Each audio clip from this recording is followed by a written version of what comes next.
बाळा, थांब. आज मी तुझ्याशी काही महत्त्वाचं बोलायला आलो आहे. तू कितीही थकला असशील, कितीही चिंतेत असशील, पण माझं हे बोलणं शांतपणे ऐक. बाळा, तुझ्या आयुष्यात जे काही घडतंय ना, त्यात तू खूप काही सहन केलं आहेस. काही लोकांनी तुला कमी लेखलं, काहींनी तुझ्या चांगुलपणाचा गैरफायदा घेतला, तर काहींनी तुझ्या मनाला शब्दांनी दुखावलं. पण माझ्या लेकरा, तू त्यांच्यासारखा होऊ नकोस. कोणी तुझा अपमान केला म्हणून तू त्यांचा अपमान करू नकोस. कोणी तुला वाईट शब्द बोलले म्हणून तूही त्याला वाईट शब्द बोलू नकोस. कारण बाळा, दुसऱ्याला दुखावताना आपण त्यांचं मन दुखावत नाही, फक्त आपल्या मनातही एक ओझं तयार होतं. म्हणून मी तुला सांगतो, शांत राहा. योग्य वेळी योग्य उत्तर देण्याची ताकद मी तुला देईन. तुला प्रत्येक गोष्टीचा हिशोब स्वतः करायची गरज नाही. ज्यांनी तुला रडवलं त्यांच्या मागे लागून स्वतःचं सुख खराब करू नकोस. ज्यांनी तुला नाकारलं त्यांच्याकडून पुन्हा पुन्हा मान मिळवण्याचा प्रयत्न करू नकोस. बाळा, कधी कधी आयुष्यातून एखादी व्यक्ती दूर जाते, एखादं नातं तुटतं आणि एखादी संधीसुद्धा हातातून निघून जाते. आणि तेव्हा तुला वाटतं की माझंच का असं झालं. पण प्रत्येक गमावलेली गोष्ट नुकसान नसते. काही माणसं तुझ्या आयुष्यातून दूर जातात कारण त्यांच्यापेक्षा चांगलं काहीतरी तुझी वाट पाहत असतं. म्हणून भूतकाळाला धरून बसू नकोस. आणि एक गोष्ट लक्षात ठेव, तुझ्या आयुष्यात जे लोक तुझ्यासाठी मनापासून उभे राहिले त्यांना कधीही कमी लेखू नकोस. आई वडील असतील, भाऊ बहीण असतील, नवरा बायको असतील, मुलं असतील किंवा एखादा जिवलग माणूस असेल, त्याची किंमत ते जवळ असताना समजून घे. कारण बाळा, काही माणसं निघून गेल्यानंतर त्याची जागा किती मोठी होती हे कळतं. आणि मग मनात एकच विचार राहतो, काश त्यावेळी मी थोडं प्रेमाने बोललो असतो. हा पश्चाताप तुला नको. म्हणून आजपासून एक छोटा बदल कर. रागाला तर थोडं शांत राहा. उत्तर द्यायचं असेल तर विचार करून दे. नातं वाचवता येत असेल तर अहंकार बाजूला ठेव. आणि एखादी व्यक्ती खरंच तुझ्यासाठी चांगली असेल तर तिची किंमत वेळेत ओळख. बाळा, तुझ्या मनात आज एखादं दुःख असेल, एखादी चिंता असेल, कुणाचा अपमान मनात सतत किंवा सलग असेल, तर ते सगळं माझ्या चरणी ठेव.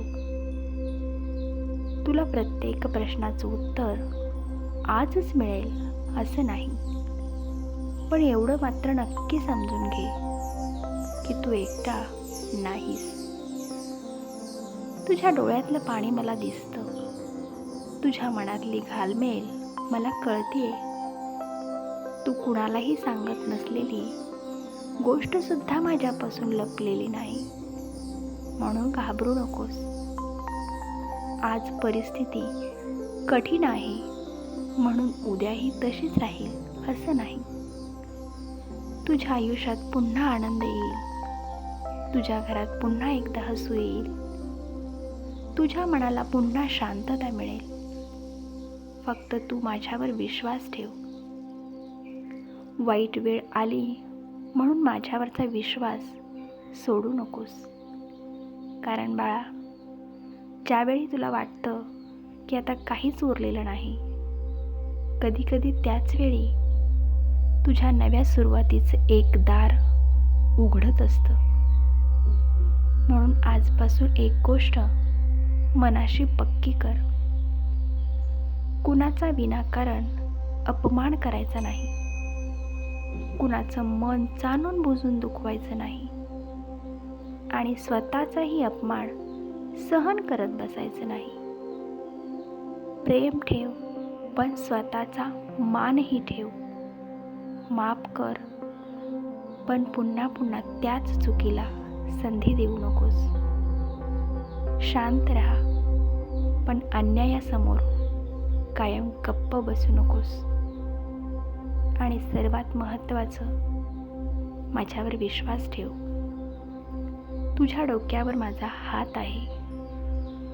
तुझ्या प्रत्येक पावलावर माझी कृपा राहो, हीच माझी इच्छा आहे.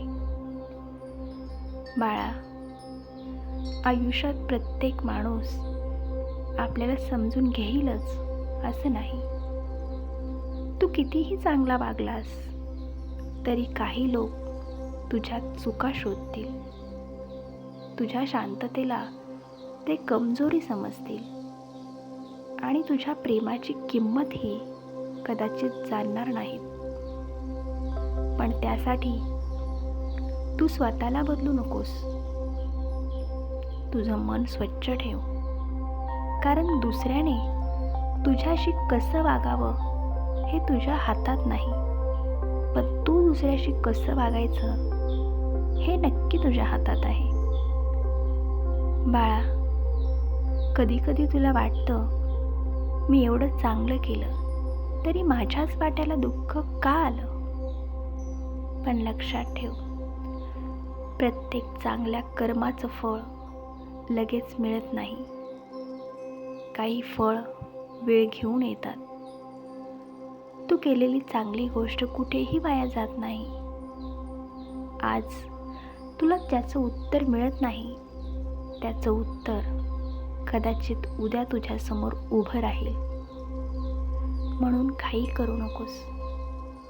तुझ्या आयुष्यात काही लोक तुझ्यापासून दूर जात आहेत म्हणून दुःखी होऊ नकोस. प्रत्येकजण कायम तुमच्यासोबत चालण्यासाठी आलेला नसतो. काही जण तुम्हाला काहीतरी शिकवण्यासाठी येत असतात आणि काही जण तुम्हाला खूप मजबूत बनवण्यासाठी येतात. आणि काही जण आयुष्यभर तुमच्यासोबत राहतात. ज्यांना जायचं आहे त्यांना जाऊ द्या. तू मात्र तुझ्या मार्गावर चालत राहा. आणि बाळा, मनात राग साठवून ठेवू नकोस. राग दुसऱ्याला कमी आणि तुलाच जास्त त्रास देतो. ज्यांनी तुला दुखावलं त्यांना मनापासून माफ कर. पण माफ करणं म्हणजे पुन्हा त्याच व्यक्तीला स्वतःला दुखावण्याची संधी देणं नाही. मन शांत ठेव आणि योग्य अंतर ठेव. तुझ्या आयुष्यात आता एक नवा काळ सुरू होण्याची वेळ आली. जुन्या दुःखांना रोज उठवून त्यांच्यावर धूळ झटकत बसू नकोस. जे झालं ते बदलता येणार नाही, पण पुढे जे काय घडणार आहे त्यासाठी तू आजपासून स्वतःला तयार करू शकतोस.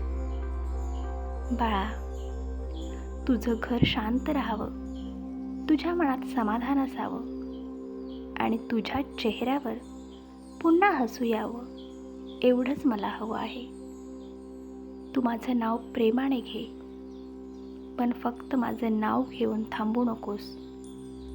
तुझ्या कृतीतही प्रेम ठेव, तुझ्या शब्दातही नम्रता ठेव आणि तुझ्या मनात विश्वास ठेव. कधी परिस्थिती तुझ्या विरोधात गेली तर स्वतःला एकच सांग, माझा स्वामी माझ्या सोबत आहे, मग मी का घाबरू? हा विश्वास मनात ठेवला ना बाळा, तर मोठ्यातलं मोठं संकट सुद्धा तुझ्या समोर उभं राहणार नाही आणि कोणत्याही अडचणीसमोर उभं राहण्याची ताकद तुझ्यात निर्माण होईल. आणि शेवटी एवढंच सांगतो, आजपर्यंत जे कमावलं त्याचा हिशोब करू नकोस. आता पुढे तुला काय मिळणार आहे त्याची वाट पहा. तुझ्या आयुष्यातील प्रत्येक अश्रू मला माहिती आहे. तू शांतपणे पुढे चालत राहा. तुझा हात मी सोडलेला नाही बाळा. फक्त तुझा विश्वास माझ्यावर कायम ठेव. तू पडशील तेव्हा तुला उभं करण्यासाठी मी असेन. तू थकशील तेव्हा तुला धीर देण्यासाठी मी असेन. आणि जेव्हा तुला वाटेल की सगळे दूर गेले, तेव्हा मागे वळून बघ, मी तुझ्या पाठीशी उभा आहे. भिवू नकोस माझ्या लेकरा. तुझ्यासाठी अजून खूप चांगलं लिहिलं आहे. श्री स्वामी समर्थ.